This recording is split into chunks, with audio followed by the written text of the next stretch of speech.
Good morning, good afternoon, or good evening. Wherever you are in the world, welcome to another edition of Jerry's Take on China, and I'm Jerry.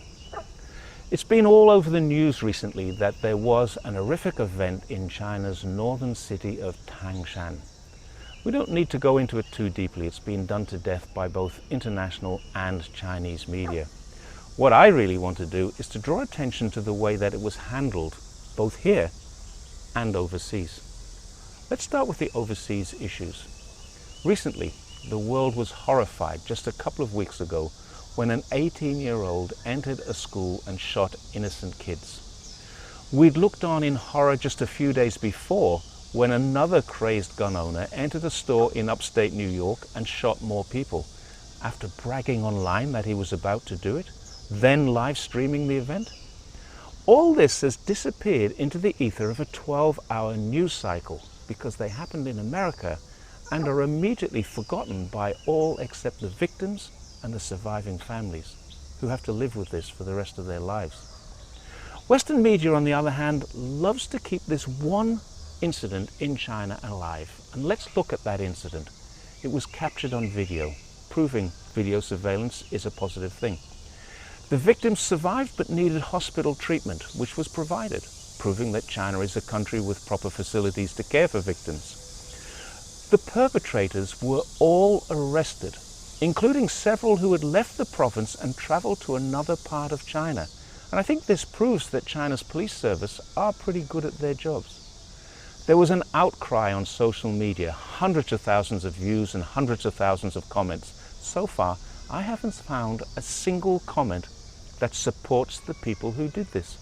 China is, and correctly so, outraged. Why are Chinese people outraged? Because this is not normal. I eat in places like this several times a month. In fact, I was in one only yesterday.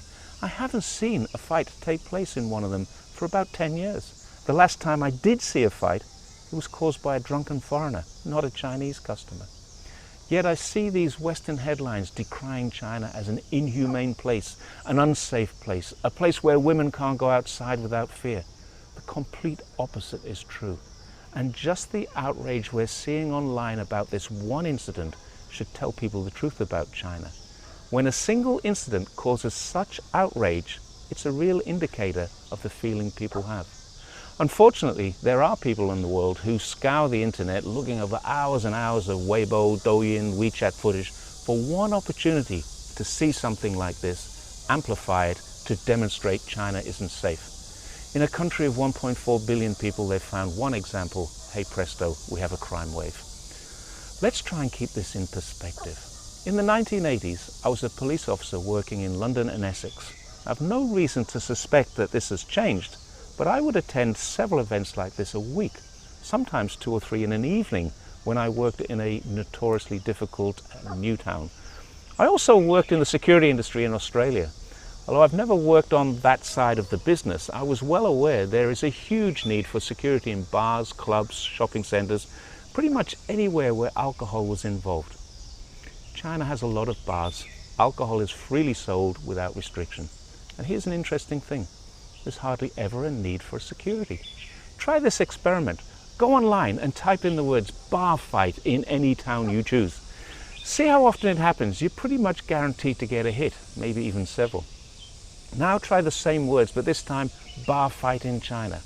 There are so few of them, you'll only see a couple of references to a several-year-old case where, guess what?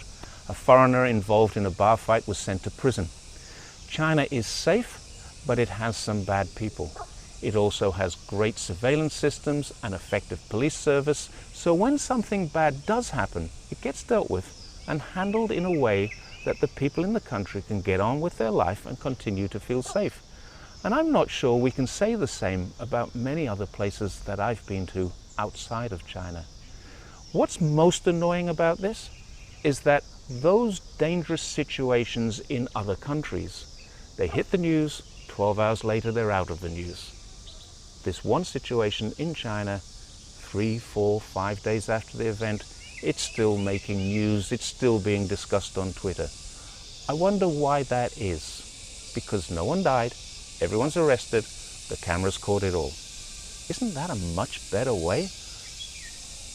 I'll leave that to you to decide. Leave me any comments you have and any questions and I'll try and get back to you. Thanks very much once again for listening.